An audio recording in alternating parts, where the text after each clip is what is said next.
Señoras y señores, tengan todos ustedes muy buenas tardes. Vamos a dar inicio a esta reunión que el día de hoy nos ha convocado con motivo de resaltar y celebrar el Día del Trabajador Judicial. Sean ustedes cordialmente bienvenidos y asimismo, de esta manera, saludamos de modo especial a la mesa de honor que el día de hoy nos acompaña en esta actividad. Muy bien. Previo a ello, nosotros queremos decir que es necesario establecer a favor del estamento laboral una fecha que estimule y a la vez enaltecer la dedicación de sus servicios y les dé la oportunidad de afirmar sus votos de fraternidad, solidaridad y desarrollo integral de sus capacidades de conformidad con el espíritu democrático que rige la administración de justicia en el Perú. Estas palabras para todos los trabajadores judiciales del Perú. Seguidamente, vamos nosotros a escuchar las palabras de salud y bienvenida, la misma que estará a cargo del señor Juan Alberto Bollo Silva,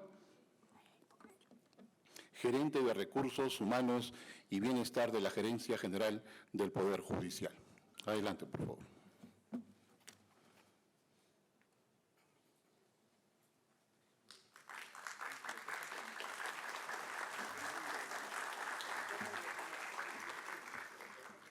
Señores funcionarios del Poder Judicial y trabajadores judiciales presentes. En primer lugar, quiero hacer llegar a todos ustedes un saludo muy especial del señor presidente del Poder Judicial y de nuestro gerente general, quienes por motivo de agenda no han podido estar presentes en esta oportunidad. El Poder Judicial agradece la presencia de cada uno de ustedes y es para mí un privilegio darle la bienvenida a la celebración por el Día del Trabajador Judicial. Como antecedente de la presente celebración, debemos hacer mención a la resolución administrativa número 110-2019-CE-PJ, de fecha 13 de marzo de 2019, mediante la cual se resuelve establecer que el 29 de agosto de cada año se celebrará el Día del Trabajador Judicial. En esta oportunidad queremos felicitar públicamente a todos los trabajadores del Poder Judicial y en especial a todos los aquí presentes por su arduo trabajo, el cual no pasa desapercibido y es valorado en la institución. Asimismo, queremos resaltar su compromiso, dedicación y esfuerzo en las labores diarias en las diferentes dependencias jurisdiccionales y administrativas de nuestra entidad. Somos testigos de su calidad de trabajo, a través del cual se brinda el soporte jurídico y administrativo en la administración de justicia. Estimados trabajadores judiciales, su desempeño laboral y profesional tienen un gran impacto desde este poder del Estado. Gracias a su gran capacidad y compromiso durante este periodo 2023 y 2024, estamos alcanzando grandes metas en la institución. Continuemos trabajando juntos para alcanzar nuevos logros y sigan siendo los aliados estratégicos de este gran poder del Estado. Es por ello que a través de esta celebración por su día, hemos querido resaltar el enorme valor e importancia de cada uno de ustedes como parte de esta familia, para lo cual se ha elaborado un programa que contará con las ponencias de dos destacados magistrados de la Corte Suprema de Justicia de la República, así como también se felicitará a aquellos trabajadores que por su destacada labor han cumplido estos 2 últimos años. Muchas gracias.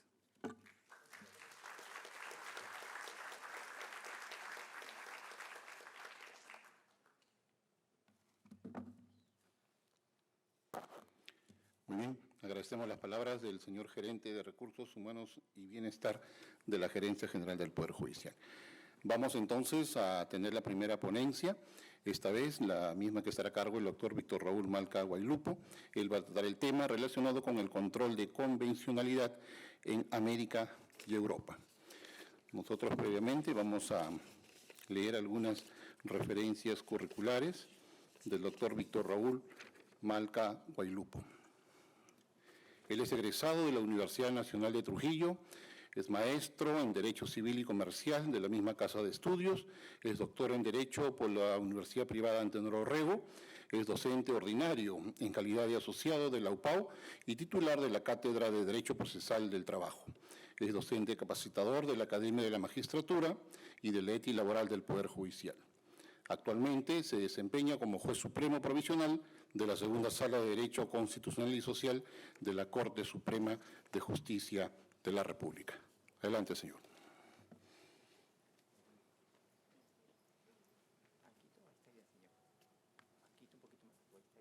No hay problema.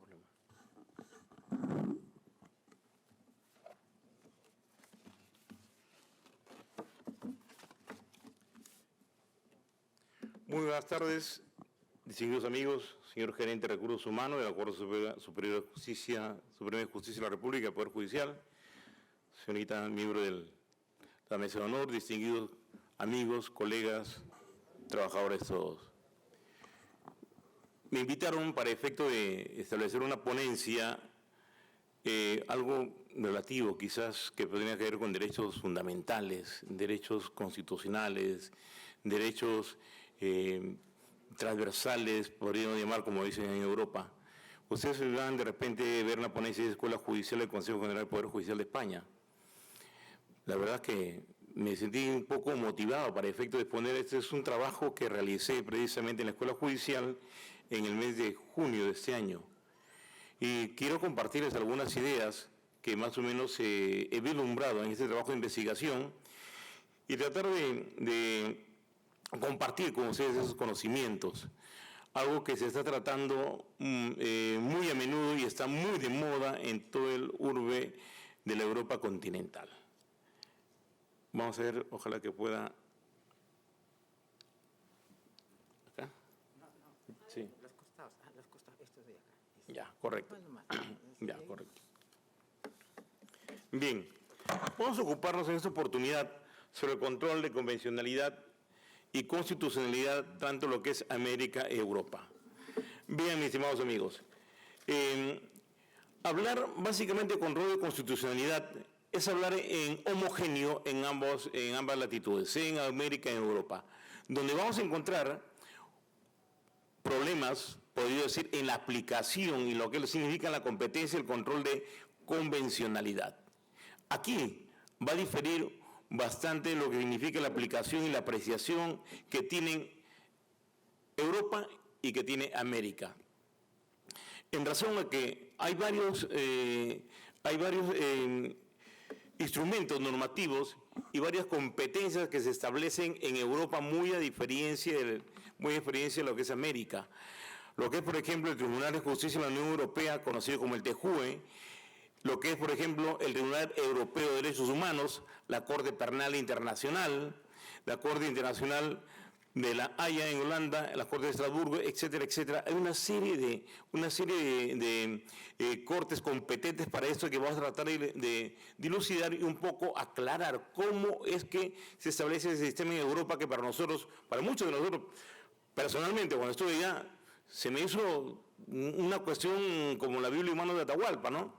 Comprender sobre todo las competencias que tiene lo que es básicamente las dos entidades que es el TJUE y el Tribunal Europeo, a dónde responden y cuáles son más o menos la coyuntura. Que esto es una cosa un poquito, si se quiere decir, históricamente problemática, por una cuestión de barrera idiomática, por diferentes escuelas que han establecido, como es el Civil Law, el Common Law, la escuela escandinava, la escuela socialista, la escuela islámica, etcétera, etcétera, que una serie de conjunciones que, si bien es cierto, tenemos derechos humanos, derechos fundamentales, pero también hay derechos comunitarios que no comparten todos en Europa al mismo tiempo. Vean, un poco para establecer, más o menos centrándonos en tema, nosotros podemos ver lo siguiente. El poder puede ser controlado básicamente de tres formas. Me refiero al poder político, ¿no? Que hay un control de legalidad, que es la ley la que controla los actos, un control de constitucionalidad y un control de convencionalidad. Cuando hablamos nosotros de control de legalidad, estamos hablando del imperio de la ley y estamos prácticamente remontándonos a las épocas del origen de derecho a derecho positivo, al positivo de Augusto Comte, etcétera, etcétera, que ustedes conocen tanto o más que yo de repente. El control de legalidad es el imperio de la ley, ¿no? Que el juez era la boca de la ley. No había otra cosa de la época, pues imagínense, antes de la Revolución Francesa. De ahí viene el control de constitucionalidad, y ya estamos hablando de las constituciones que se dan a través del mundo, y este control de constitucionalidad lo tenemos pues ciertos antecedentes. A través de la historia encontramos los primeros conflictos normativos en la época del colonialismo, ¿no? El derecho de las colonias, donde se oponía a las constituciones de los países colonizadores. Recuerden ustedes que nosotros en América básicamente hemos sido países colonizados. ¿Colonizados por quién? Por España, Francia, Inglaterra y Portugal, básicamente.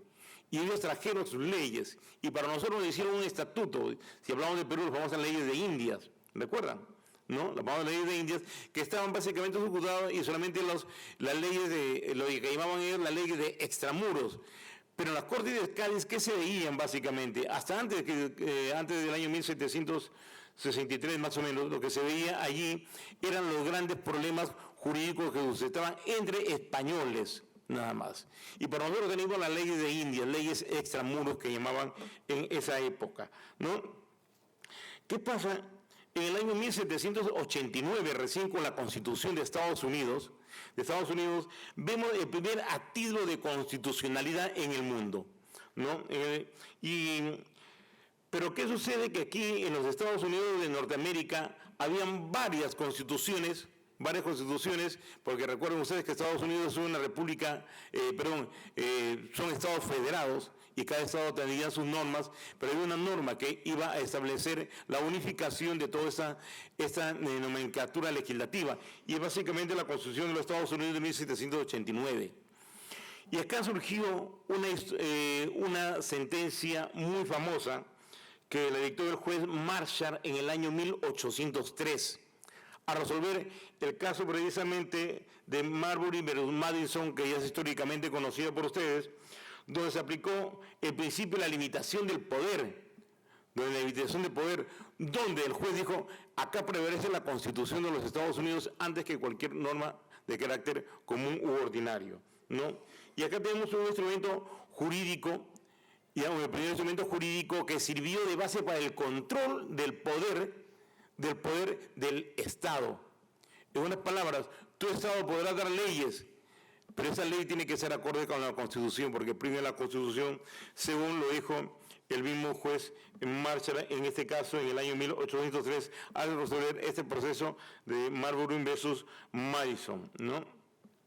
En Europa, ¿qué sucede? Es recién a partir del año 1920, sucede que con la Constitución, la adaptación de las constituciones de Austria y Checoslovaquia, acá nos surge una figura muy emblemática, recordarán ustedes más o menos de esa época, el famoso jurista Hans Kelsen, ¿verdad? Kelsen ideó precisamente esta pirámide donde ponía en la élite o en la cumbre la Constitución y de ahí la ley, y etcétera, etcétera, iban el resto de normas que tenían que necesariamente engarzarse de una manera sistemática a la supremacía constitucional. Pero aquí aparece el control con la creación de los tribunales constitucionales, que precisamente obra de este jurista que acabo de mencionar, y cuyas sentencias en esa época tenían carácter anulatorio. ¿Ok? Ese era el carácter que tenían las sentencias que dictaba el Tribunal Constitucional, ¿no? O por leyes que se declaraban contrarias a la Constitución. Esto en razón a que anterior a dichas fechas, ven ustedes, antes de 1920 las constituciones eran consideradas como documentos políticos, no eran considerados documentos jurídicos, sino políticos, ¿no? Imperaba el positivismo jurídico, ¿no? Positivismo jurídico. Y a partir de allí ya surge pues la figura de Kelsen en lo que les está mencionando, y lo que significa el control de la constitucionalidad, ¿no? El control de la Constitución sobre el resto de leyes, ¿no? Ven ustedes, la ley en sí es el reflejo y va a responder casi siempre a una manifestación coyuntural y temporal de la clase política dominante. Eso es la ley. Eso es la ley. Es el reflejo de quien ostenta el poder, muy diferente a las constituciones, que la constitución va a tener otra connotación. Las constituciones van a perdurar en el tiempo y aquello obliga a la observancia obligatoria de la jerarquización de normas, ¿no? Van a ver ustedes la Constitución de Estados Unidos, cuántos sistemas políticos van pasando, y la Constitución sigue ahí perenne. Lo único que está haciendo con 114 enmiendas, esta ahí sigue vigente, pero sigue, inclusive la Constitución de acá en nuestro país, ¿no? La Constitución de nuestro país, muchos han querido cambiar que la Constitución, que ha pertenecido a tal régimen, pero sigue aquí en pie. Y así, si nosotros vemos hacemos un estudio de todas las constituciones del mundo, van a ver que la Constitución tiene por lo menos un anclaje en el tiempo, porque no responde a la voluntad del poder transitorio o coyuntural, sino que responde a mucho más, que es precisamente la conciliación de un sistema jurídico, ¿no? Ahora, acá nosotros vamos a ver qué entendemos por el control de constitucionalidad. Bueno, vamos a ver eso, que va a ser más o menos la justificación.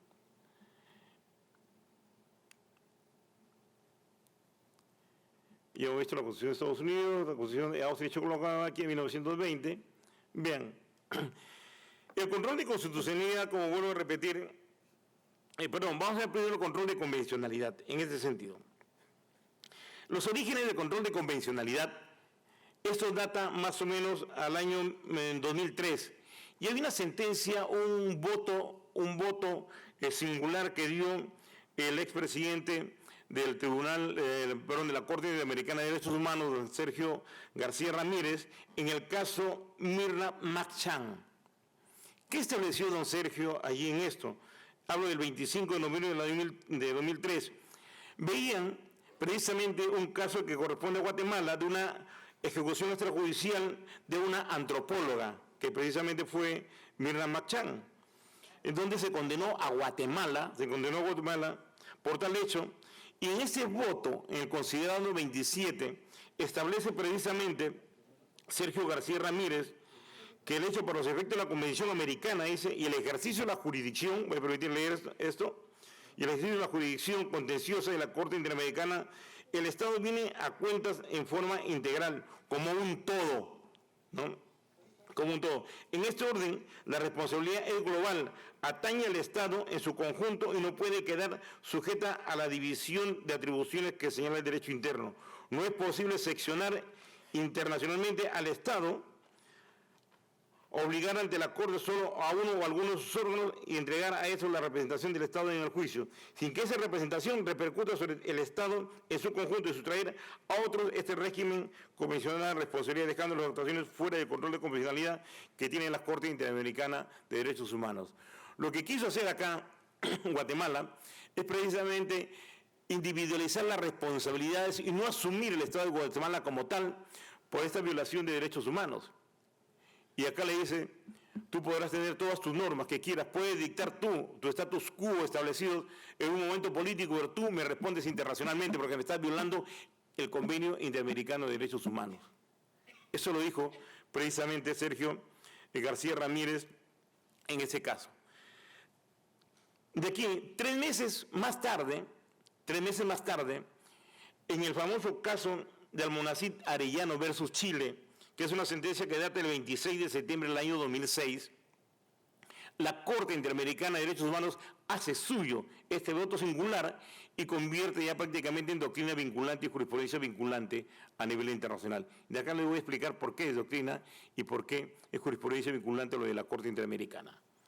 Hace suyo en este caso, precisamente se trataba del caso que llegó en el año 2006, de la muerte de un activista del Partido Comunista de Chile, el profesor Almonacid Arellano, quien fue asesinado en la puerta de su hogar, frente a sus seres queridos, su esposa y sus hijos, ¿no? Y el Estado en el año, eso ocurrió en el año 1973 y 78, pero el gobierno de Pinochet en el año 78 dictó una ley, la ley 2191, donde concedía amnistía a todas las personas que habían incurrido en hechos delictuosos entre el año 73 al 78. En otras palabras, los amnistió. ¿Qué hizo la Corte Interamericana al resolver este caso? Simple y llanamente le dijo, esto es inconvencional. Y por lo tanto, ninguna norma de orden interno puede oponerse para efecto de sustraer derechos fundamentales al Convenio Internacional de Derechos Humanos. Y condenó a Chile en este caso que estoy mencionando, ¿no? Y así por el estilo, más o menos vamos a ver el nacimiento de este tipo de control de convencionalidad. Ahora, si nosotros damos una visión más amplia a lo que significa este control de convencionalidad y vamos a Europa, vemos que el control de convencionalidad en Europa no está plasmado directamente. No hay una norma específica que establezca que ya el TJUE o el Tribunal Europeo de Derechos Humanos haga control de convencionalidad. Pero sí hay algunas normas internas que datan en cierta forma o conllevan a interpretar que tiene esa facultad, por ejemplo, los tribunales constitucionales, llámese en España, o la justicia común u ordinaria, llámese Francia, o también el Tribunal Constitucional por remisión que tiene que hacer los jueces ordinarios en vía de consulta a los tribunales constitucionales, como hacen en Italia. Pero no hay una norma específica que establezca un control de convencionalidad, ¿no? Un control de convencionalidad. Vean, ¿por qué resulta de obligatorio cumplimiento los convenios internacionales? ¿Por qué resulta obligatorio cumplimiento? La observancia del Convenio Internacional de Derechos Humanos, ¿no? El Convenio Europeo de Derechos Humanos, los tratados, las cartas de derechos fundamentales de la Unión Europea. ¿Por qué resultan?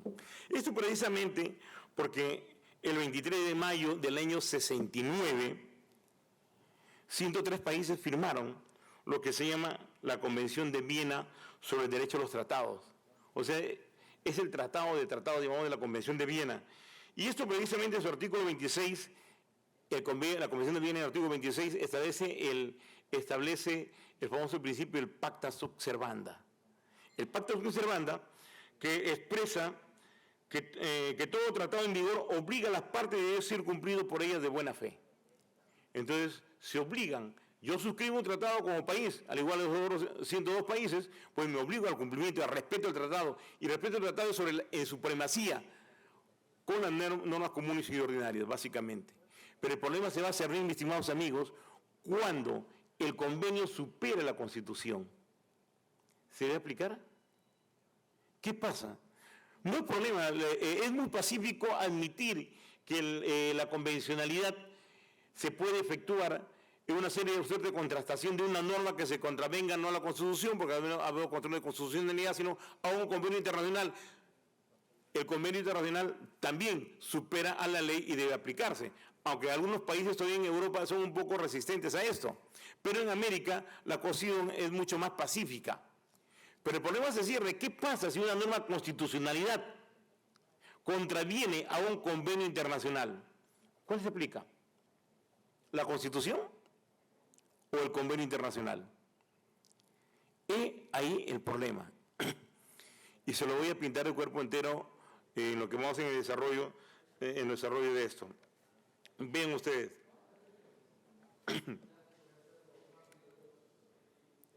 Bueno, esta Constitución Constitucional, control concentrado y difuso, ya que es lo que tienen bastante conocimiento ustedes, tienen ahí el control, tienen a don Sergio Ramírez, a Sergio García Ramírez, ¿no? Veamos a ver. Entonces, en mérito a esto,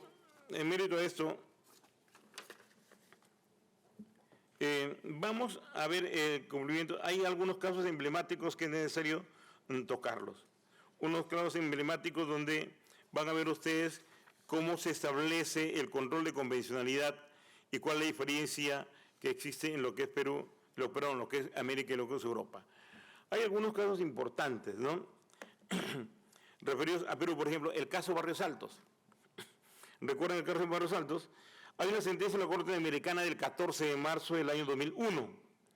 Es un supuesto donde se denunció a Perú precisamente por la masacre ocurrida en Barrios Altos y se condenó al Estado peruano porque precisamente se llegó a determinar que agentes militares habían ajusticiado a varias personas, ¿no? Pero el Congreso de la República, en el gobierno de Fujimori, dictó dos leyes, la ley la 26.479 y la ley 26.492.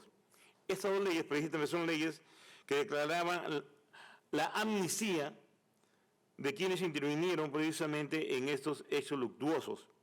Y la Corte Interamericana declaró que dichas normas son incompatibles con la Convención Americana de Derechos Humanos y en consecuencia carecen de efectos jurídicos. En otras palabras, estableció la inaplicación y condenó al Perú precisamente en este caso Barrios Altos. Y acá tenemos una incompatibilidad de leyes de amnistía con el convenio, con la Convención Americana de Derechos Humanos. Caso emblemático. Entonces prefirió el convenio interamericano de derechos humanos sobre una ley común y corriente, ¿no? Hay otro caso, el caso de los trabajadores del Congreso del Perú, ¿no? También en el año 1992 recordarán ustedes, creo que muchos de ustedes han pasado esa época, donde hubieron despidos masivos, donde hubieron leyes autoritativas para efectos de despidos masivos de trabajadores, ¿no? Que después han sido repuestos con la ley 27.803, no bajo el nombre de reposición, sino bajo el nombre de reincorporación. Y son dos figuras totalmente diferentes de lo que es una reposición con una reincorporación que es por mandato legal, ¿no? Vean, pero que hay una ley, la 25.640, que data del 21 de julio del año 92, mediante la cual se autorizó el proceso de racionalización del personal del Congreso. Fueron precisamente estos que afectó a 1.100 trabajadores. Fueron a la Corte Interamericana y declararon precisamente la inaplicación de esta norma. Y es el famoso caso, como vuelvo a repetir, el caso de trabajadores del Congreso, ¿no? Otro caso, tienen el de Almonacid Arellano, que ya me ocupé, ya les mencioné, ¿no? Hay otro caso también de Radilla Pacheco, ese es de México, es un caso en México donde se trataba de un activista sindicalista, don Rosendo Radilla Pacheco, que en el año 1974, 25 de agosto, el ejército mexicano destacado en la municipalidad Atoyac de Álvarez, en el estado de Guerrero, lo desapareció y llegó a responsabilizarse precisamente al gobierno mexicano por la violación de derecho a la libertad personal, a la integridad personal y reconocimiento de la personalidad jurídica y a la vida consagrados en los artículos pertinentes de la Convención Americana sobre Derechos Humanos en relación a las obligaciones de respetar y garantizar los derechos contenidos en los artículos pertinentes. Es un caso de desaparición forzada. Y acá también hubieron leyes de amnistía que declaró inaplicable precisamente en la Corte Interamericana porque estas leyes contravenían los convenios de la Convención Interamericana de Derechos Humanos. Entonces vemos, mis estimados amigos, que hay una serie de ejemplos de inconvencionalidad de normas internas cuando esas se contraponen al estatuto internacional o regional. Todo eso estamos hablando de leyes. Pero hay un caso bastante simpático y emblemático, que es precisamente el caso llamado la última tentación de Cristo contra Chile. ¿Qué pasó acá? No se trata en este caso de una ley, sino se trata de una norma constitucional. Una norma constitucional que está referida al artículo 12 de la Constitución de Chile. Precisamente, ¿qué pasó en eso?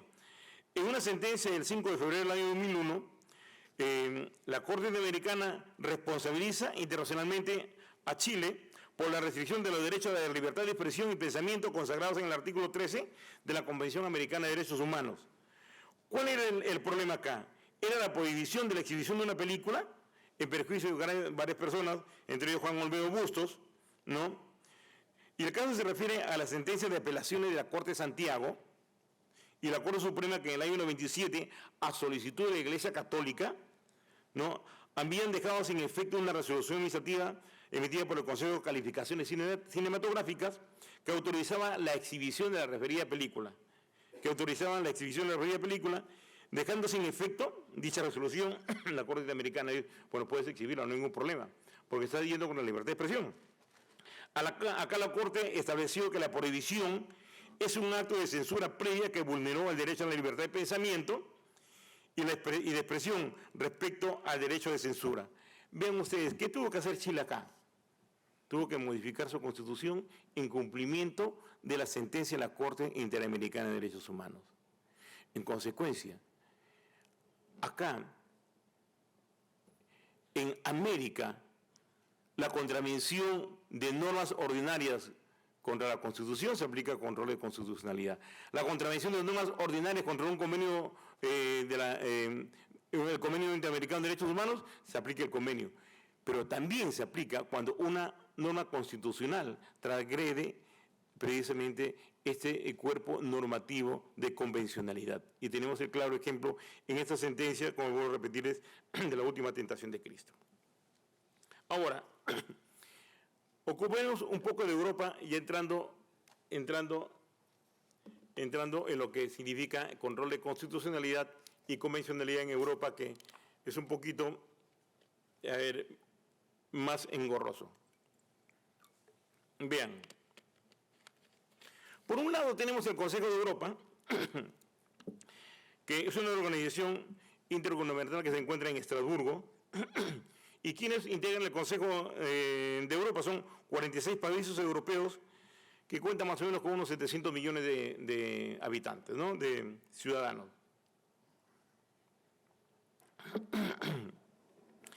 Promueven la democracia, promueven el respeto a los derechos humanos y el Estado de Derecho en Europa, y eso fue creado en Londres, vean, el Consejo de Europa, el 5 de mayo del 1949. Los fundadores fueron básicamente 10 estados: Reino Unido, Francia, Italia, Bélgica, Luxemburgo, Países Bajos, Irlanda, Noruega, Suecia y Dinamarca. Ellos formaron de ahí, se va ampliando hasta llegar a 46 países. Ahora, este Consejo de Europa, ¿cuál es su organismo jurisdiccional competente? Es el Tribunal Europeo de Derechos Humanos. Tribunal Europeo de Derechos Humanos. Ojo, que el Consejo de Europa se forma precisamente por iniciativa de esos países, después de la Segunda Guerra Mundial, y para preservar precisamente la paz, la democracia, etcétera, y todos estos valores, ¿no? Ahora, vuelvo a repetir, el organismo jurisdiccional, ¿cuál es? Es el Tribunal Europeo de Derechos Humanos, que tiene su sede en Estrasburgo, y vela por el cumplimiento del Convenio Europeo de Derechos Humanos. Entonces, Tribunal Europeo de Derechos Humanos, ¿cuál es su norma? El Convenio Europeo de Derechos Humanos. Corte Interamericana de Derechos Humanos, ¿cuál es su norma? La Convención Interamericana de Derechos Humanos. Más o menos ven ustedes este paralelo, ¿ok? ¿Sí?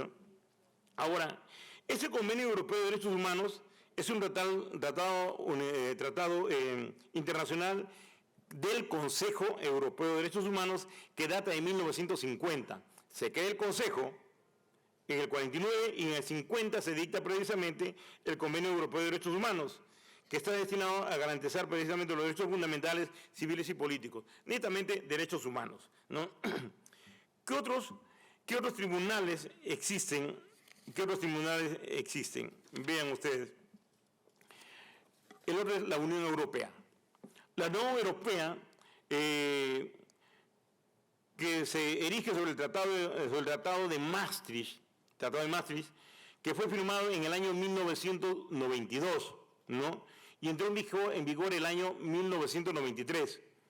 Estamos hablando que el Consejo de Europa es antes que el Tratado de la Unión Europea, o llamado también Tratado de Maastricht, ¿no? Ahora, da origen precisamente, da origen pues a la Unión Europea propiamente dicho, y su órgano jurisdiccional de la Unión Europea, a diferencia del Consejo de Europa, su órgano jurisdiccional es el TJUE. ¿Cuál es? El Tribunal de Justicia de la Unión Europea. Tribunal de Justicia de la Unión Europea, el famoso TJUE. Por un lado, Consejo de Europa, Tribunal Europeo de Derechos Humanos, por otro lado, la Unión Europea y el Tribunal de Justicia de la Unión Europea, conocido como el TJUE, ¿no? Ahora, Esto, la sede del TJUE está en Luxemburgo y la sede del Tribunal Europeo de Derechos Humanos está en Estrasburgo. Uno en Luxemburgo y el otro en Estrasburgo, ¿no? Ahora, ¿cuál es el instrumento normativo? El instrumento normativo no es el Convenio Europeo de Derechos Humanos, sino es la Carta de Derechos Fundamentales de la Unión Europea. Entonces, estamos hablando de Europa de dos organismos. Uno, el Consejo de Europa, con el Tribunal Europeo de Derechos Humanos y el Convenio Europeo de Derechos Humanos, y luego la Unión Europea, con el Tribunal de Justicia de la Unión Europea, el TJUE, y la Carta de Derechos Fundamentales de la Unión Europea. Dos, el asunto es, ¿se ocupan de lo mismo? ¿Hay una suerte de eclipsamiento, una suerte de choque entre estos dos organismos? En cierta forma sí lo hay. Sí lo hay. A pesar de que, mis estimados amigos, la Unión Europea nace precisamente con fines fundamentales, es que puede haber política exterior, seguridad común, asuntos de cooperación internacional, asuntos económicos, mercantilistas, etcétera, etcétera. Pero esto, a la postre, es como nuestro Tribunal Constitucional, de un asunto de derecho de familia, hablado inmediatamente constitucional y con un amparo puede ingresar básicamente a establecer pues cuestiones menudas o comunes y corrientes, o como siempre se ha hecho, ¿no? Recuerdan antes, hasta que ya delimitó, se vio abrumado de tanta acción de amparo del Tribunal Constitucional y dijo, no, un momentito, que trabaje también la justicia ordinaria, así que pongamos un límite. De acá, esto, juicio ordinario común, y lo de acá sí constitucional. Me quedo con la carne y el hueso para el Poder Judicial. Algo así, ¿no? Eso es más o menos lo que se está estableciendo acá en lo que significa el TJUE y el Tribunal Europeo de Derechos Humanos. Bien. Ahora, respecto al Tribunal Europeo de Derechos Humanos, establece el control de convencionalidad en normas ordinarias o normas comunitarias. Y este control de convencionalidad en Europa tiene origen en Francia, amigos. Tiene su origen en Francia. Vamos avanzando eso para poder guiarnos. A ver. Sí, ya tenemos ahí algo. Bueno, antes de entrar a esto. Bien, vamos a hablar de esto. Al margen de esto que estamos viendo, el Tribunal de Justicia de la Unión Europea, el Tribunal Europeo de Derechos Humanos, también hay otros tribunales internacionales, como es el Tribunal Internacional de Justicia, que es un órgano judicial de las Naciones Unidas. Ya no hablamos de un tribunal regional de Europa o Américas, estamos hablando de un tribunal universal, el que pertenece precisamente como órgano de las Naciones Unidas y tiene su sede en La Haya, ¿no? Países Bajos es el órgano jurídico de las Naciones Unidas, que está establecido precisamente en la Carta de las Naciones Unidas y está integrada por 15 jueces. ¿Recuerdan ustedes el famoso pleito que tuvimos nosotros con Chile, que se delimitó precisamente en este Tribunal Internacional de Justicia? ¿No? ¿De acuerdo? Ahí tienen, pero eso tiene competencia a nivel mundial, a nivel universal.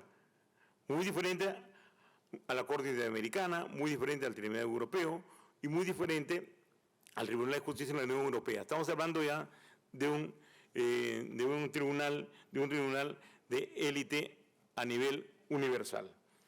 Otro es la Corte Penal Internacional.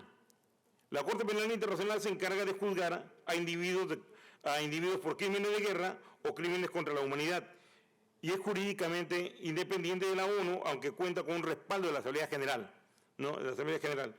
¿Recuerdan ustedes el famoso caso de Pinochet que fue detenido en España por un famoso juez, don Baltasar Garzón?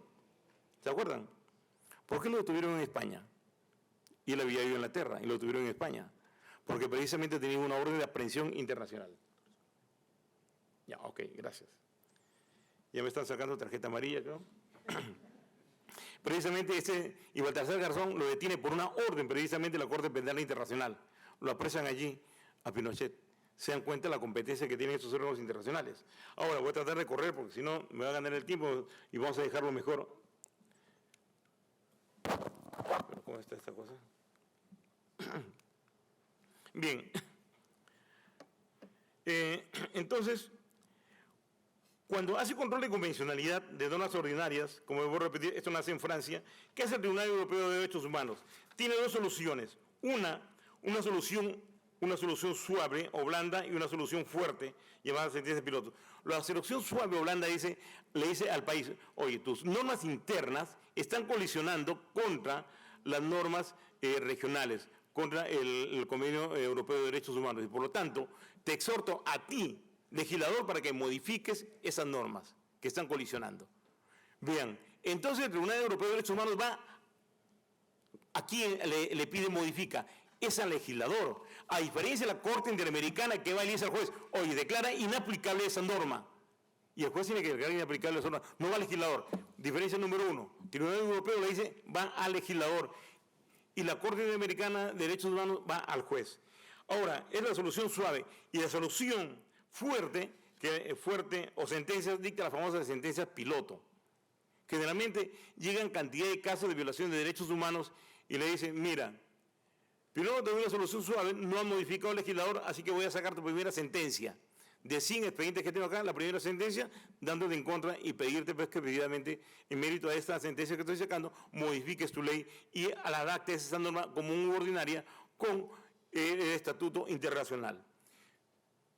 Acá el país puede optar si lo hago o no lo hago, y si no lo hace, inmediatamente, pues, imagínense la cantidad de sentencias y sanciones que podrían venirle, ¿no? Venirle. Bueno, acá voy a, para acordarme un poco, porque si no me van a sacar corriendo de acá, voy a referirme a algunos casos. Al caso famoso de Baltasar Garzón, vean ustedes. Es un caso emblemático. Bueno, vamos a pasar esto con en Francia, el control de convencionalidad, dicen los franceses, es un lío de una norma, perdón, no es de un enfrentamiento de la Constitución con la norma comunitaria, sino es un enfrentamiento de una ley ordinaria, por lo tanto, tú, juez, tienes que resolver esto. Los italianos dicen, no, es un asunto que tiene que ver, es un choque de Constitución contra una norma comunitaria, y la norma comunitaria, pero tienes que verlo tú, juez, porque yo no tengo competencias del Tribunal Constitucional, y tú tienes que elevarlo en consulta hacia nosotros, le da vuelta. Y Francia tiene el sistema mixto, perdón, España tiene el sistema mixto. Vean, Baltasar Garzón fue sentenciado en España, se lo condenó por prevaricato, allá le llaman prevaricación, a 11 años de inhabilitación como juez por parte del Tribunal Supremo, por un caso bastante peculiar que se fue el famoso caso Gürtel. ¿Qué pasó con Baltasar Garzón? Él autorizó las escuchas dentro de un penal de un abogado con sus clientes, que estos fulanos eran grandes blanqueadores de capitales, estaban metidos en cuestiones de narcotráfico, pero estaba prohibido. Él autorizó, prevaricó y lo condenaron. ¿Qué hizo Baltasar Garzón? Fue a la justicia común y ordinaria donde perdió. Pierde en el Tribunal Constitucional, caso bastante particular, pierde en el Tribunal Constitucional y pierde en el Tribunal Europeo de Derechos Humanos, no le dan la razón. Pierde el Tribunal Constitucional Español, pierde en el Tribunal Europeo de Derechos Humanos que no le dan la razón, y él a dónde eleva el caso. Él lo eleva el caso al Comité de Derechos Humanos de las Naciones Unidas, a la ONU. Y estamos hablando de un órgano universal, ya no al regional, que es el Tribunal Europeo de Derechos Humanos, ya no al nacional, que es el Tribunal Constitucional, sino se va de frente al Comité de Derechos Humanos de las Naciones Unidas y allí gana el proceso. Gana el proceso, dio la razón a concluir que el Tribunal Supremo vulneró su derecho a la presunción de inocencia y el derecho a la revisión de condenas en la pena del caso Gürtel. ¿Pero qué pasó acá? ¿Creen que lo repusieron a Baltasar Garzón? A pesar de que el Comité de Derechos Humanos de las Naciones Unidas dijo, ¿estas sentencias están mal dadas? No lo repusieron. No lo repusieron así de sencillo. Le dijeron no. ¿Y qué alegó el Tribunal de la Justicia Ordinaria y la Justicia Constitucional en España? Señores, el Comité de Derechos Humanos de las Naciones Unidas no tiene, esas resoluciones no tienen calidad o no tienen contenido jurisdiccional, porque se trata de un comité y no de una corte o un tribunal, y por lo tanto no lo aplicaron. Interesante el caso. Pero el asunto, ¿cómo queda esto? Simple y llanamente ahora lo encontramos en Baltasar Garzón como profesor universitario y dictando de repente sus cátedras por allí. Ese es el asunto. Es fuerte esto. En Europa hay un impacto tremendo. Ahora, otros casos que voy a mencionarles muy brevemente. No quiero hablar mal de España, pero hay este asunto. Otro caso importante está Baltasar Garzón con España. El famoso caso Hirsch. ¿Qué pasa? Hirsch era un preso común que había sido sentenciado por casos de hasta asesinato, drogas, contrabando, qué sé yo. Y ese señor, a sazón de que llegó una comisión una comisión que es la Comisión Prison Reforms, que es la organización de lucha por la creación del sistema penal justo y humano, él obtuvo una copia de un reglamento penitenciario y determina allí, empieza él a enjuiciar precisamente al Estado inglés por la prohibición del derecho al voto. Y él gana precisamente en el Tribunal de Derechos Humanos y le dice, tú tienes Estado inglés, tienes que darle derecho al voto. ¿Y qué hizo Inglaterra? Dijo, vean, esto simplemente vamos a pasar a la reforma, a que hagan las reformas correspondientes, y nunca se cumplió. En otras palabras, la sentencia del Tribunal de Derechos Humanos en el caso de Hirsch no tiene eficacia en Inglaterra. No se cumplió.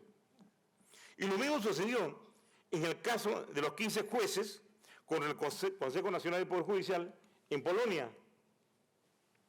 El caso de Polonia, ¿no?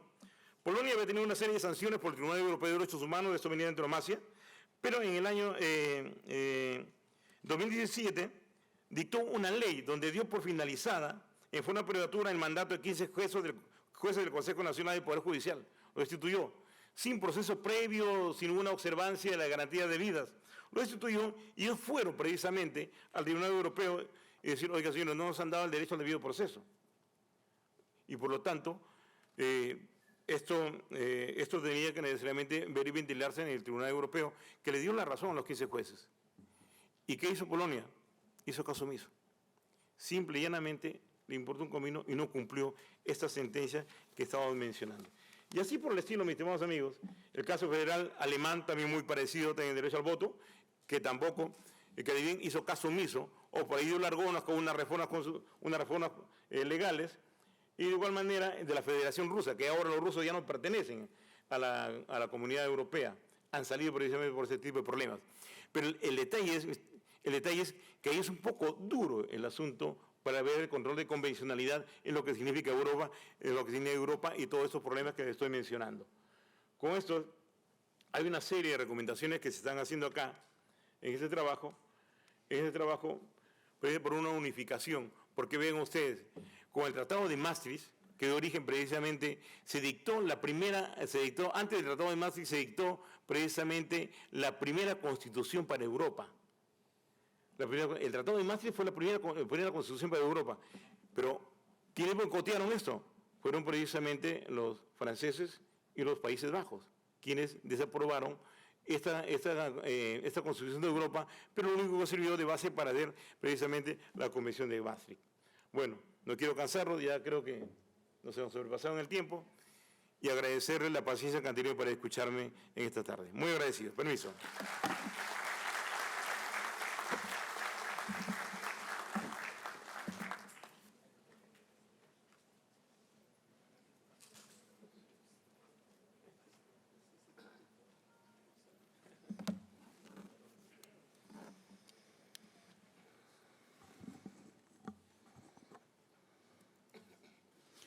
Bien, expresamos nuestro agradecimiento al doctor Víctor Raúl Malca Guaylupo por su exposición. Seguidamente vamos a continuar con la segunda ponencia. Ya se encuentra con nosotros el doctor Gino Yangali Parraguirre. Él va a tratar el tema relacionado con el proyecto del Código Procesal del Trabajo. Previamente vamos a leer algunas referencias curriculares del doctor Gino Yangali Parraguirre. Él es bachiller y abogado por la Universidad Nacional Mayor de San Marcos. Doctor en Derecho, summa cum laude por la Universidad Particular de San Martín de Porres, es máster en Derecho Fundamental y Contencioso Administrativo por la Universidad de Jaén del Reino de España, es magíster en Derecho Civil por la Universidad Garcilaso de la Vega, también magíster en Derecho Constitucional por la Universidad Atlantic International University, máster en gestión pública por la EUSIN Business School del Reino de España y actualmente es juez supremo provisional de la Cuarta Sala de Derecho Constitucional y Social Transitoria de la Corte Suprema de Justicia de la República. Adelante, señor.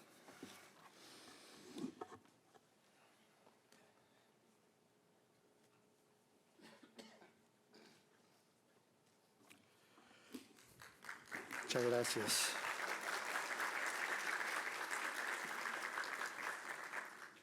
Muchas gracias. Creo que nos conocemos ya con muchos de ustedes, veo muchas caras conocidas, me da mucha felicidad eso y quiero traerles hoy día un mensaje. Tengo una misión clara, apasionante, de presentar un proyecto del Código Procesal del Trabajo para el Perú. Esto va a reevaluar las relaciones laborales del siglo XXI y creo que va a convertirse en toda una revolución, no solamente en el Perú, sino también en Latinoamérica y, por qué no decirlo, de repente más allá. Y es así que ya algunos países ya están tomando cosas de este proyecto, como les voy a contar a ustedes. Pero acá está.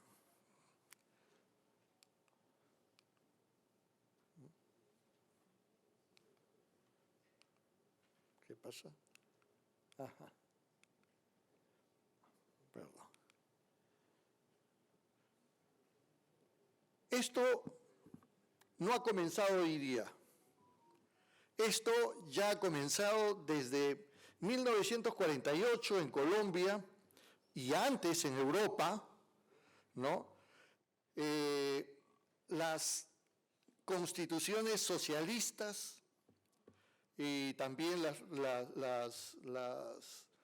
las constituciones de Querétaro, rusa, ¿no? Weimar, Alemania, pero fíjense ya las últimas reformas, ahí están, que no se las voy a leer, pero ya vean de Colombia, Vaticano, Ecuador, ¿no? Chile, España, Venezuela, Nicaragua, Costa Rica, y siguen, y siguen. Y esto no para. Tan es así de que ya en Latinoamérica hay toda una fuerza que se está moviendo y que todos queremos modificar para mejorar las relaciones laborales en este y el próximo siglo que nos viene, en esta generación y en la próxima. Y eso resulta muy importante, ¿no? Muy bien, los antecedentes ya no lo voy a mencionar porque si no ya... Miren, tengo que señalar lo siguiente. No hubiera 29497, que es la ley procesal actual, si no hubiera sido con la participación de estos dos grandes juristas, un jurista y un sindicalista, que ya no están con nosotros, ¿no? Así de que ahí lo tenemos a nuestro amigo Huamán, ¿no? Y al doctor Mario Pasco Combópolis.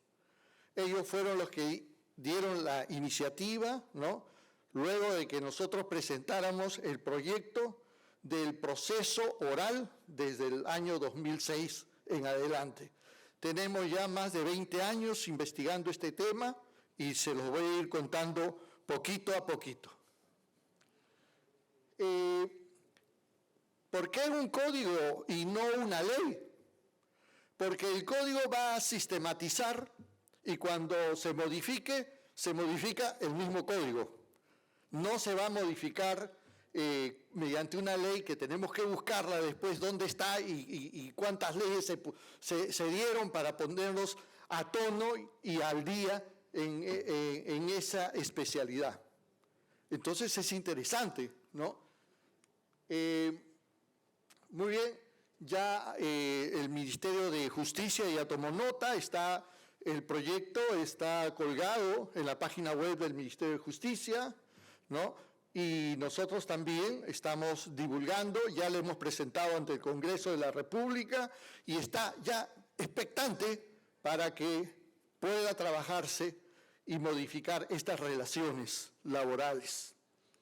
Muy bien, les quiero decir de que este proyecto ha sido trabajado, de acá, ha sido trabajado con el doctor Javier, con el profesor Javier Arévalo Vela, y donde hemos tenido también una participación, ¿no? Y la sola presencia del doctor Javier Arévalo Vela como primer presidente laboralista en el Perú del Poder Judicial, ¿no? Desde ya garantiza, por supuesto, su calidad. Y eso es importante. Bueno, esto ya está. Como todo código tiene que tener su título preliminar. ¿Y por qué el título preliminar? Porque es la parte más o menos constitucional que tiene un código. Ese aspecto, porque ese título preliminar va a irradiar todas las normas habidas y por haber del código.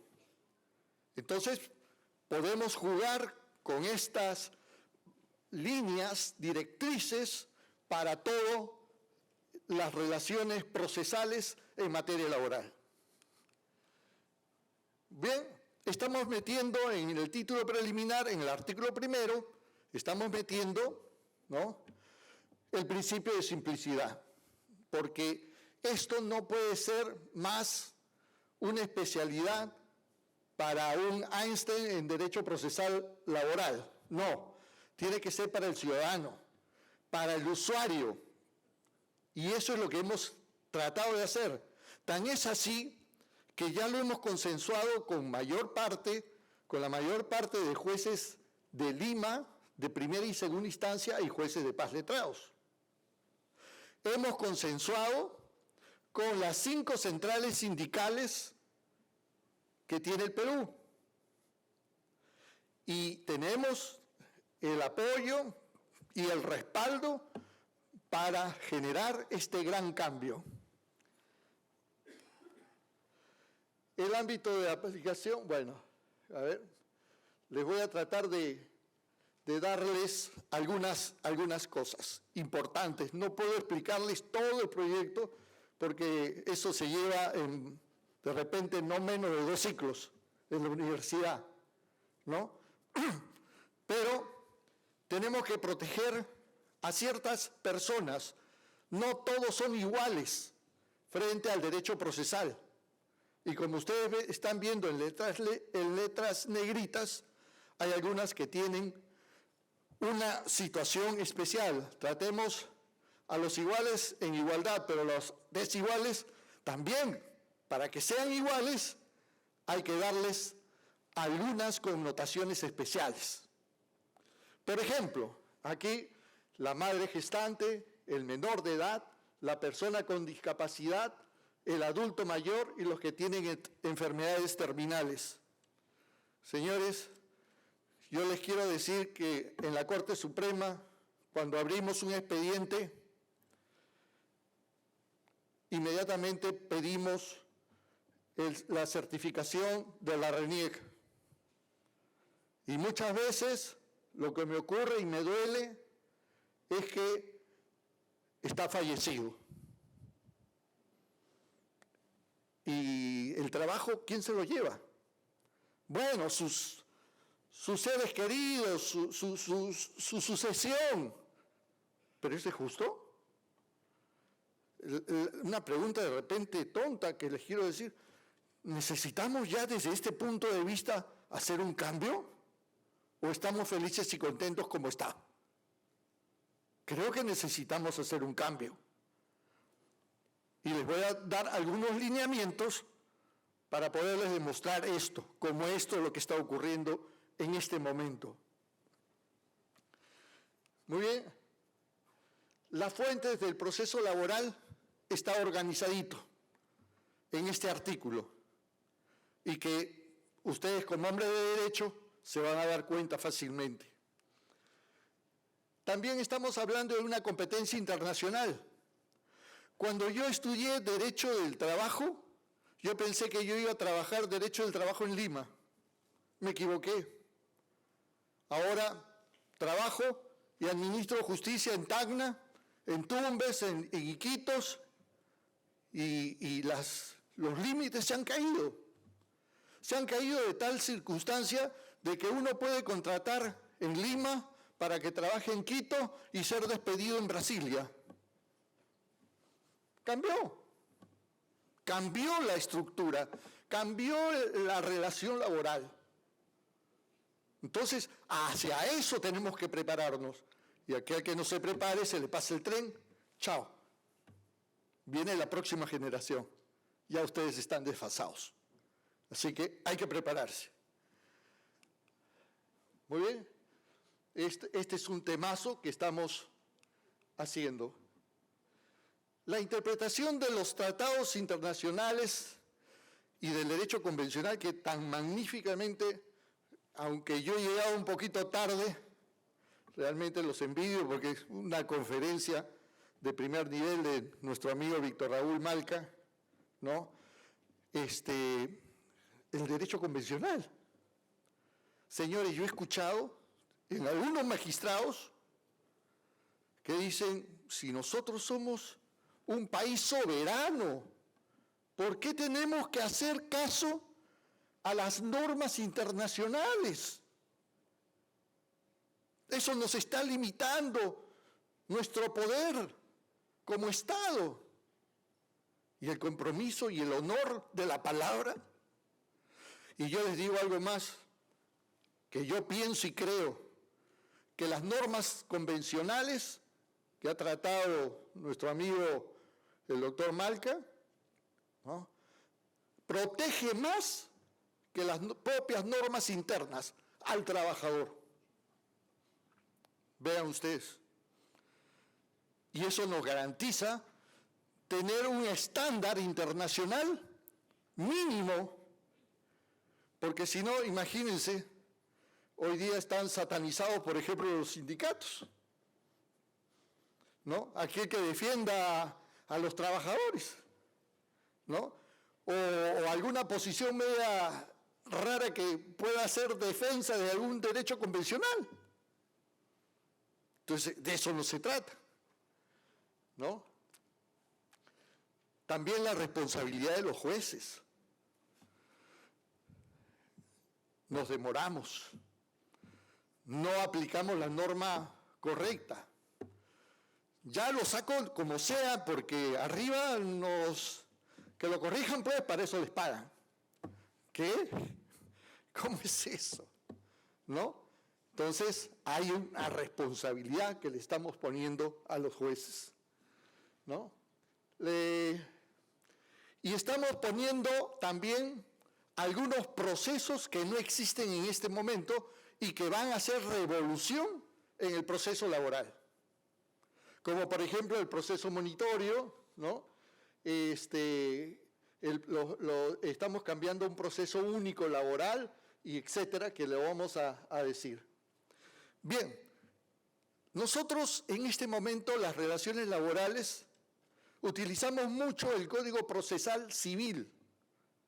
Requisito de la demanda, 424, cuando no nos damos cuenta que es un código patrimonialista. Y la diferencia está en que cuando yo debo una deuda laboral, se va disminuyendo, ¿no?, la capacidad de adquisición de esa deuda. Y eso no puede pasar. En cambio, cuando yo debo un televisor, los intereses comienzan a crecer, pero significativamente. Y eso, ¿cómo? Si los derechos del trabajo son derechos fundamentales, ¿cómo estamos privilegiando un derecho patrimonial? Normemos a los hombres con leyes especiales para los hombres y no con normas de las cosas. Muy bien. En consecuencia, por ejemplo, acá en el artículo 17 del proyecto, estamos poniendo requisitos de un verdadero proceso laboral. Como un ejemplo, ¿cuál es la situación, en qué estado laboral de un trabajador? No está. Entonces, eso explica que muchas veces llega hasta la Corte Suprema, hasta la Corte Superior, y existen las nulidades. Y un proceso puede durar años luz, lamentablemente. ¿Cuántas tumbas estarán clamando justicia en materia laboral y que no pudieron cobrar? ¿No? Bien, rápidamente. Ustedes saben que el proceso con la 26636, la anterior, duraba 10 años, 15 años, 20 años, yo he visto hasta 25 años, proceso. Y la ejecución dura más. Y ahorita también. La ejecución de una sentencia dura más que el propio proceso. Quizás habrá alguna excepción, de repente, pero en lo general dura más. En consecuencia, lo que estamos haciendo es una audiencia de conciliación. Baja el expediente a primera instancia, inmediatamente se citan a ambas partes. Y al citar a ambas partes, se dice, bueno, usted que es solo obligado, ¿cómo va a cumplir de tal forma? ¿Qué dice usted? ¿Está de acuerdo? Sí, no, perfecto. No se pone de acuerdo. El juez resuelve de acuerdo a ley. Bajo responsabilidad, por supuesto. ¿No es cierto? Y se acabó. Porque lo que está pasando en estas circunstancias es que existe un ping-pong. ¿Qué dice usted? ¿Qué dice la otra parte? Y ahí van jugando y eso se va demorando más la ejecución de la sentencia, más que el propio proceso. Y eso tiene que cambiar. Estamos poniendo proceso monitorio, lo que está en rojito, que no había, un proceso de tutela de los derechos fundamentales, un proceso de conflictos colectivos jurídicos y lo demás que se había. Porque tenemos que hacer especialidad para que fluya la administración, una buena y correcta administración de justicia. Bueno, proceso único laboral. ¿Qué es lo que pasa en el proceso único laboral? Nosotros cuando hicimos el proyecto del anterior, de la 29497, seguimos la técnica del maestro italiano, ¿no? El padre del derecho procesal oral, ¿no? Que dice que los procesos orales deben de ser un juicio por audiencias, mínimo 2 audiencias. Entonces acá se hizo la audiencia de conciliación y la audiencia de juzgamiento. Y no ha funcionado eso en la práctica.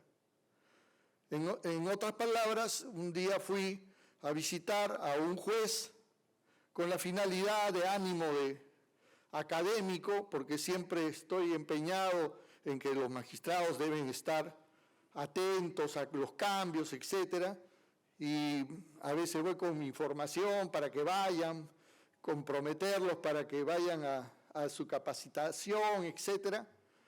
Y cuando eso me ve uno de ellos, me dice, doctor, ahorita voy a entrar a la audiencia. Ah, no te preocupes. Ya regresaré, no te preocupes. No me demoro nada. Me dice. Ah, correcto, muy bien.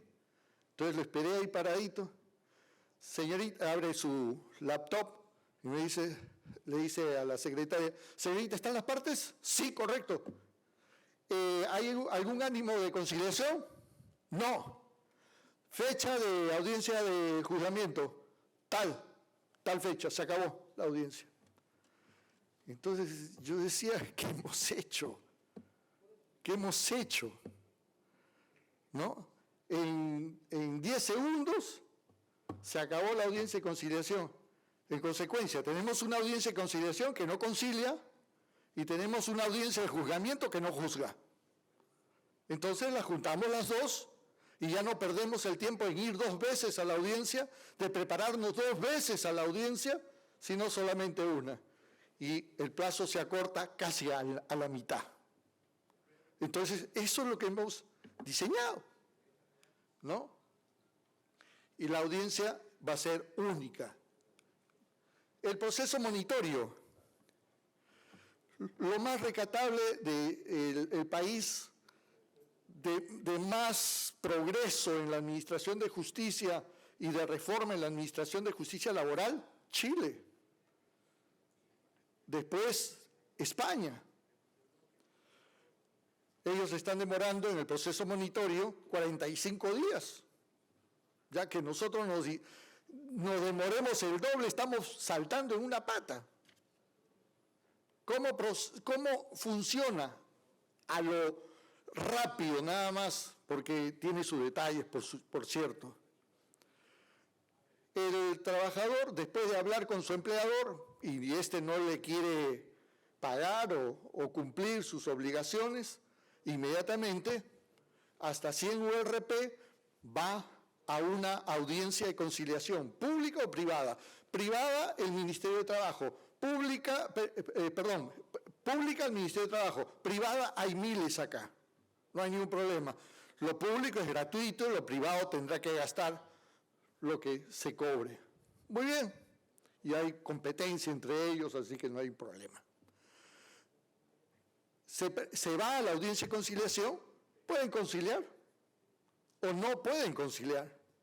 Si no se concilia, o porque no fue una de las partes, se saca la constancia y se va al juez de paz letrado. El juez de paz letrado llega a la demanda y manda un auto de pago de frente.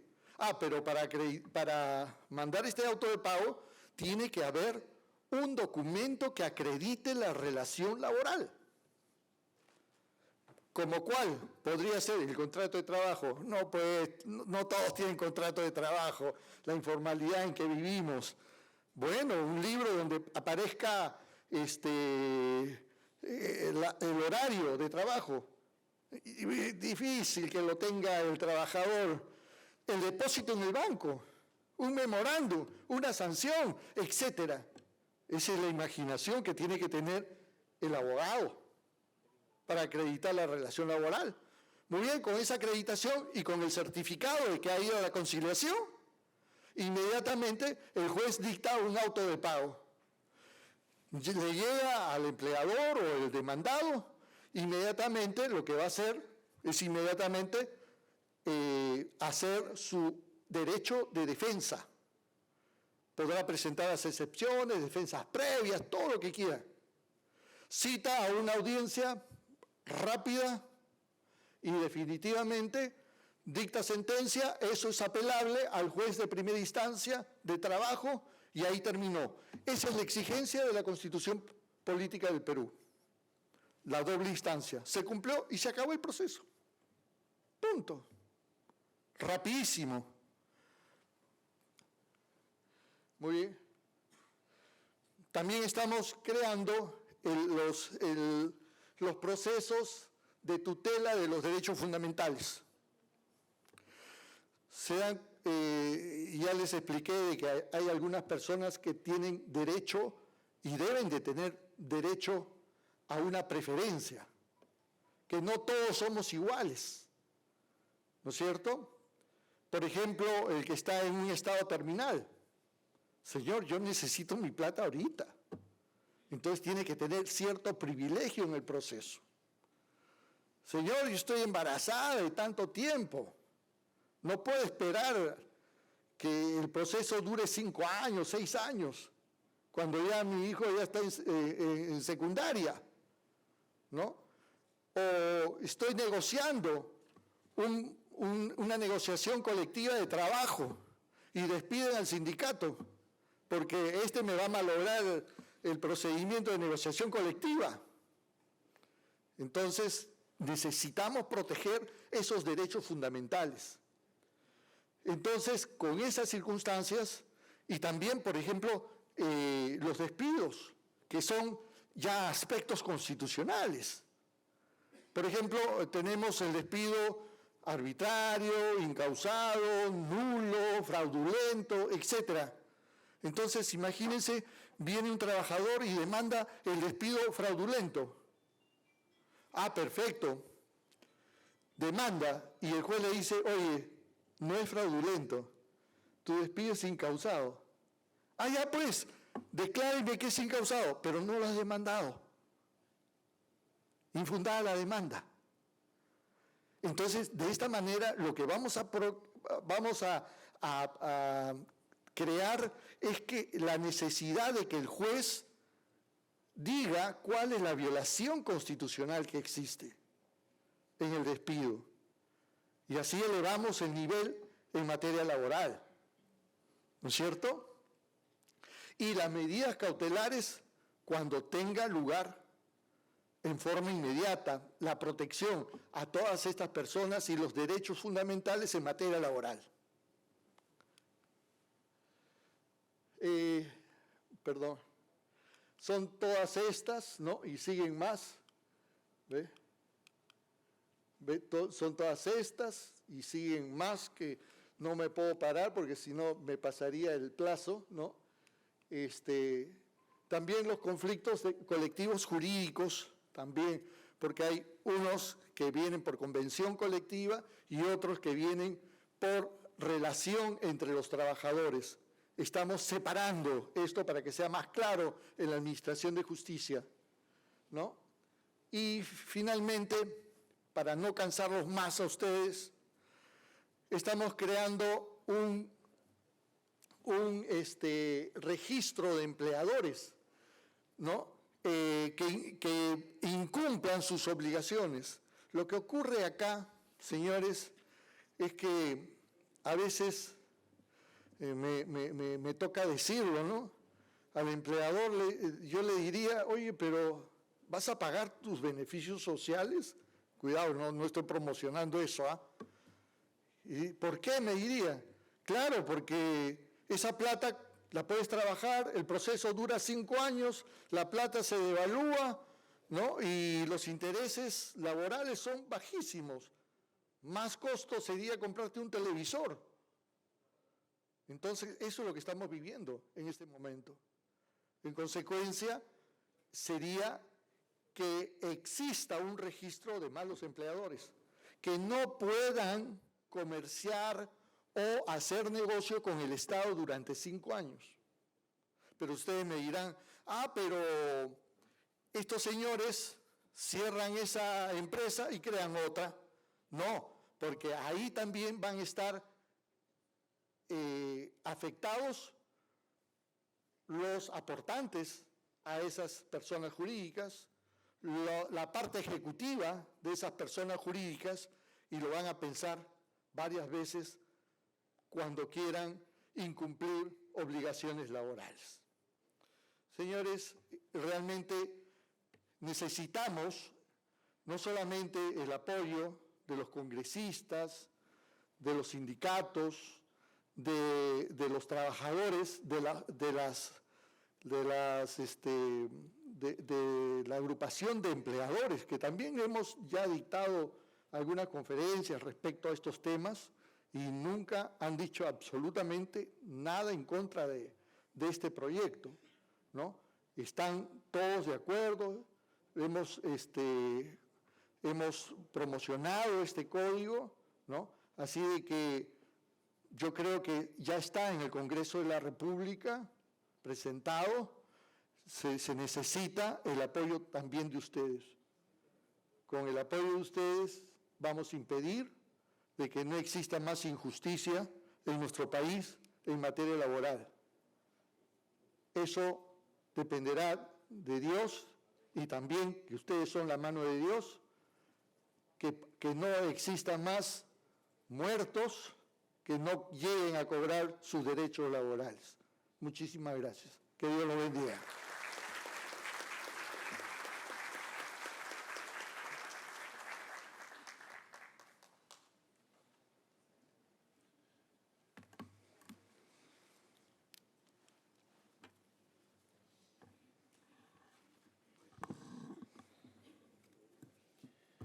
Muy bien, muchas gracias nuevamente por su participación en esta actividad académica al doctor Gino Yangali y Parraguirre.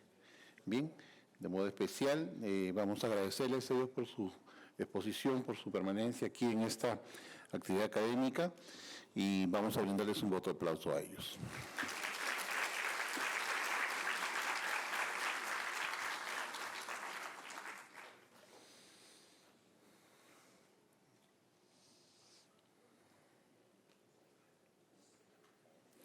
Los vamos a invitar para una toma de foto aquí adelante y nos va a acompañar también la secretaria general de la Gerencia General, la doctora Yanina García Reyes. Adelante, por favor.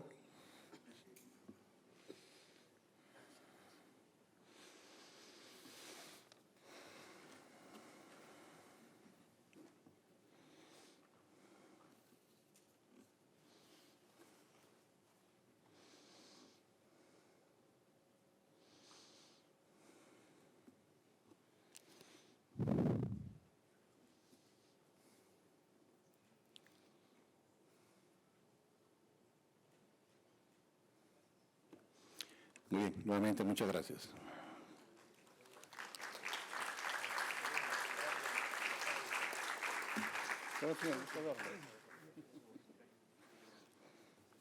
Bien.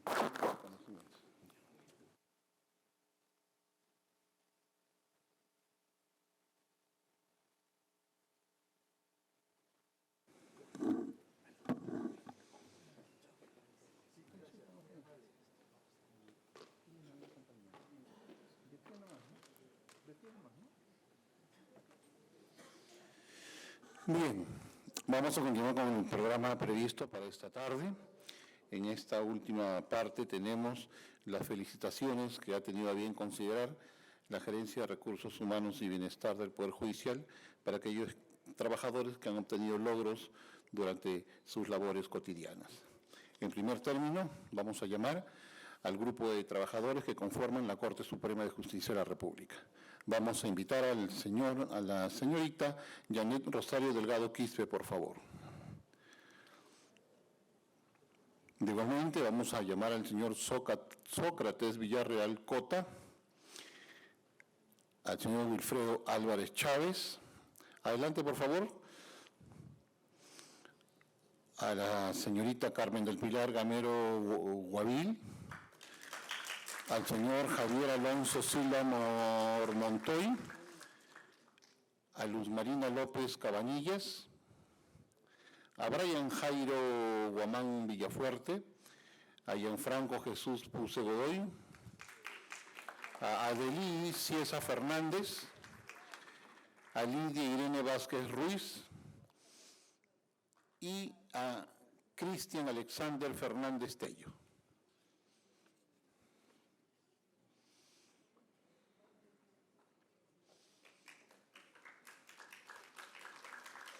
Este diploma de reconocimiento o felicitación lo realiza el señor gerente de Recursos Humanos y Bienestar en compañía de la doctora Yanina García, secretaria general de la Gerencia General del Poder Judicial.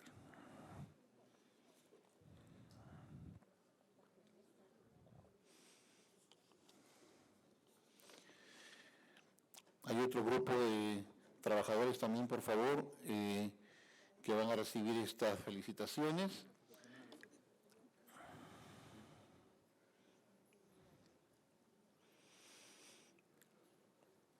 Y son de la Gerencia General. Bien, ahora sí, creo que nos tomamos una foto. El fotógrafo, por favor, para que nos apoye con esta toma.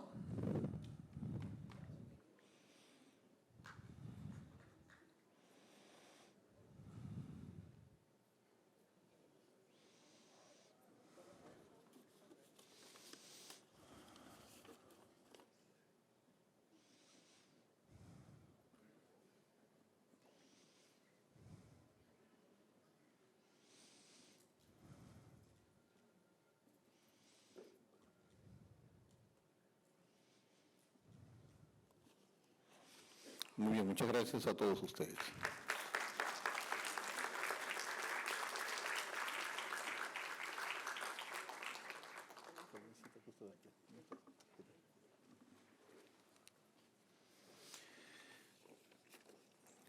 Al siguiente grupo, por favor, para que nos acompañe, vamos a invitar a Ana Isela Pérez Mera, este grupo de la Gerencia General, asimismo a Rita Giovanna Pinto Malache, al señor José Francisco Reque Arizola,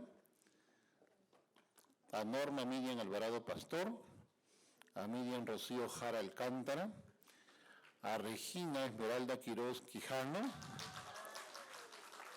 a Aurelio Hinojosa Alarcón, a Isabel Maritza Navarro Gómez, a Marcia Milagros Dueña Segura y a Gladys Alicia Cuadros Pelane. Adelante, por favor.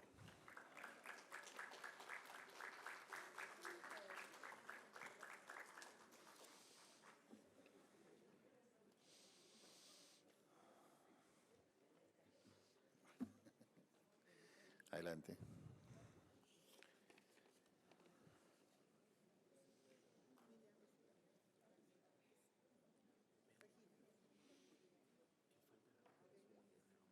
No está.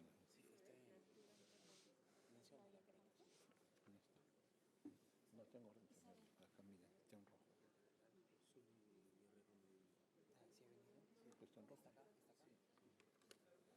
No sé.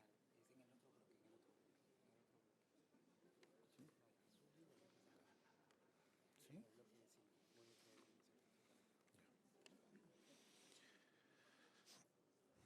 A ver.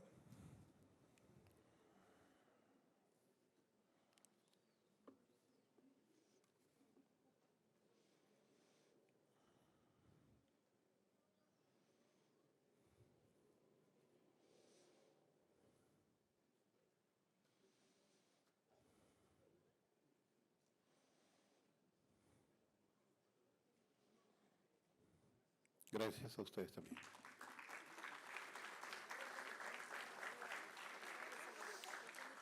Vamos a invitar en este tercer grupo a Yuri Rodríguez Delgado, a Giancarlo Magallanes García, a Julio Arturo Bustamante Fernández, a Guillermo Crescimbeni Barbieri, a Kelly Brito Quiñones, a José Manuel Echegaray Guerín, a Eduardo Nicolás Valdión Canchán, a César Erasmo Espinosa Noli, a Ernesto Campos de la Cruz y a David Alberto Marcos Piscoya.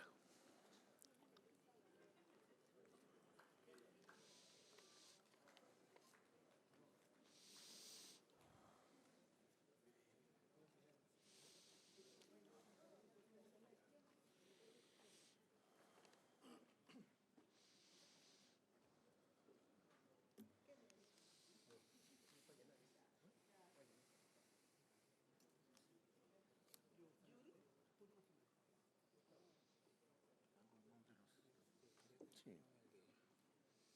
¿Ella dónde es? ¿Qué grupo? Ya. Y acá.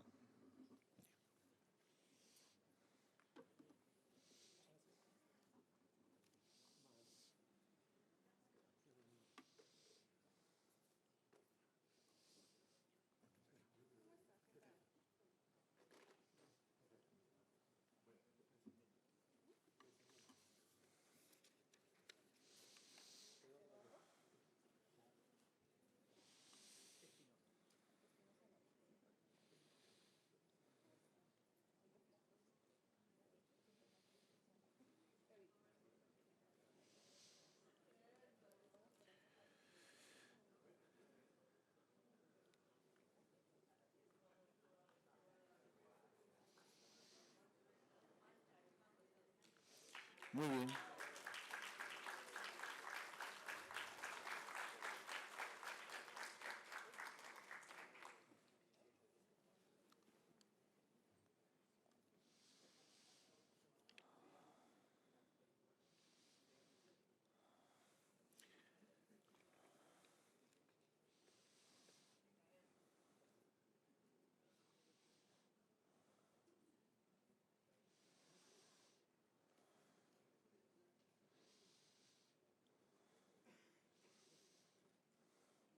Muchas gracias.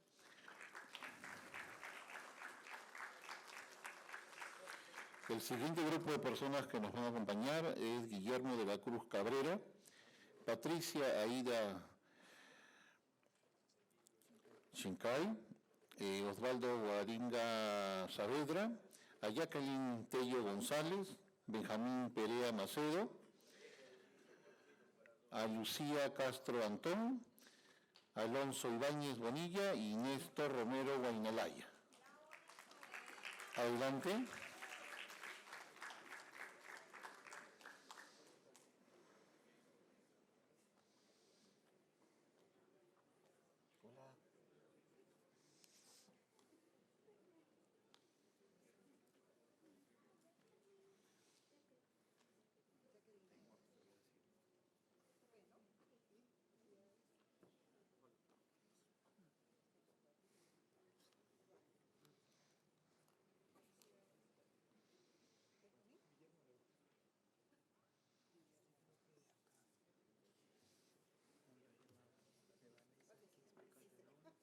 ¿Dónde va ella?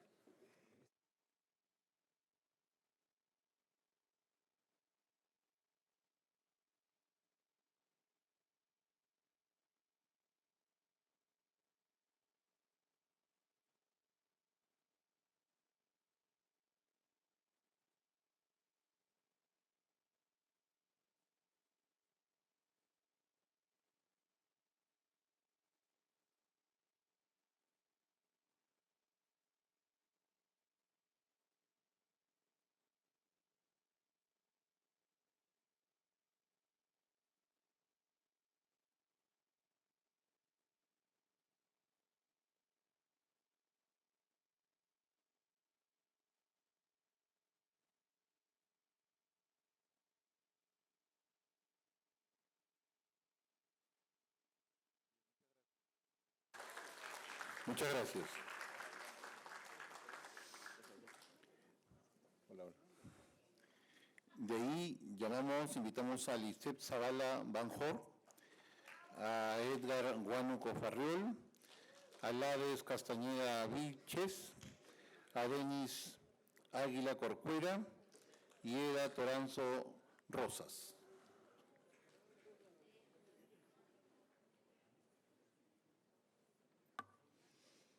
Y también a la señorita Zuli Melisa Guerrero Medina.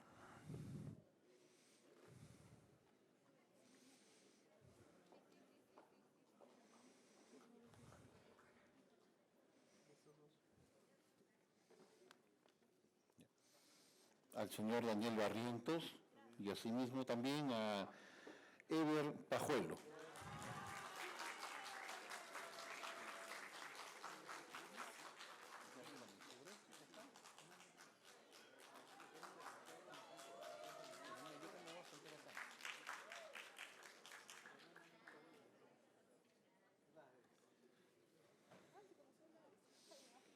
Muy bien, adelante.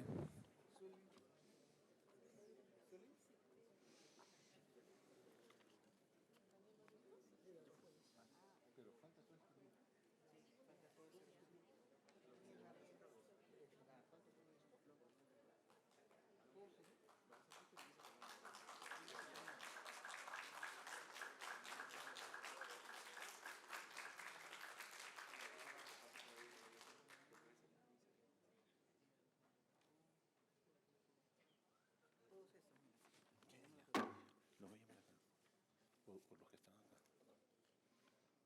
Pero esto de acá son los mismos, ¿no? Esto de acá son los mismos que están acá. Entonces los llamo de acá.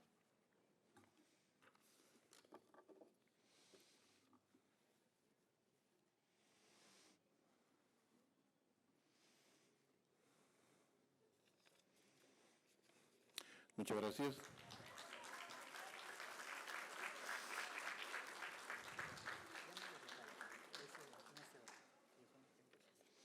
Ya, muy bien. Ahora vamos a invitar también a Vanessa Quispe, a Rosa Velarde, a Sofía Butrón, a Lourdes Seclén, a Jenny León, a Diana Morón, a Juan Manuel Rojas, a Leonardo Yancari, a William Palomino, a Kelly Medina, a Hilda Hoyos. Adelante, por favor.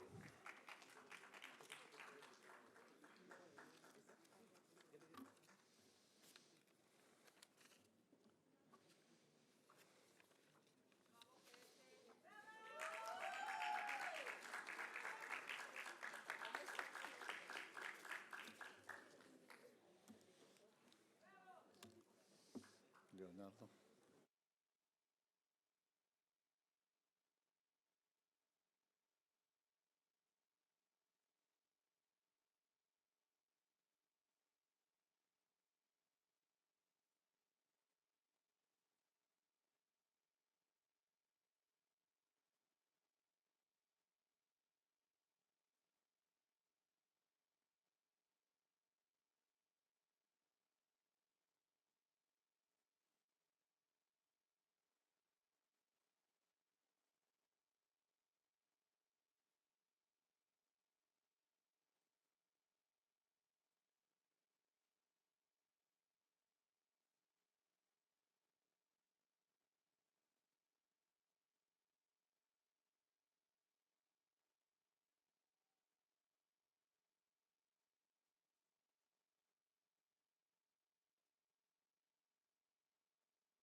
Nos tomamos la foto del recuerdo, por favor.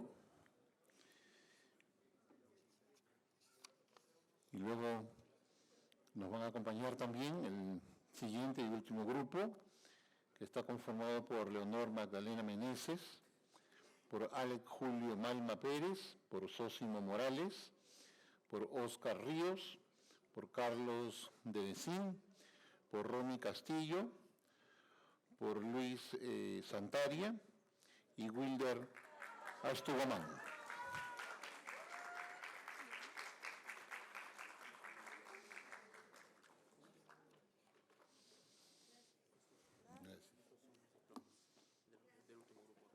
Ya los leí. No, pero ustedes. Adelante, por favor.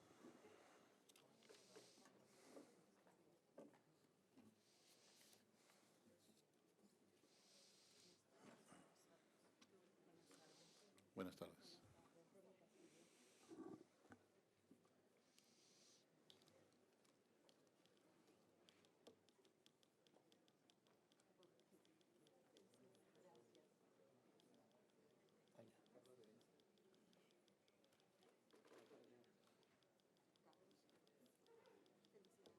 Después de 30 años te van a dar un diploma.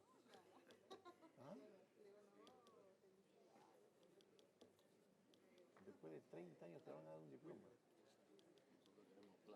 Ah, eso sí. El cheque, pide el cheque.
Muy bien, muchas gracias a todos ustedes.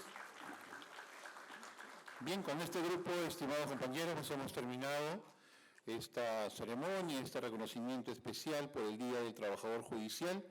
Queremos agradecerles su presencia y, por supuesto, a todo el grupo de la Gerencia de Recursos Humanos que ha hecho posible esta actividad y los invitamos a compartir un coffee break a la salida. Muy amable, muy buenas tardes para todos ustedes.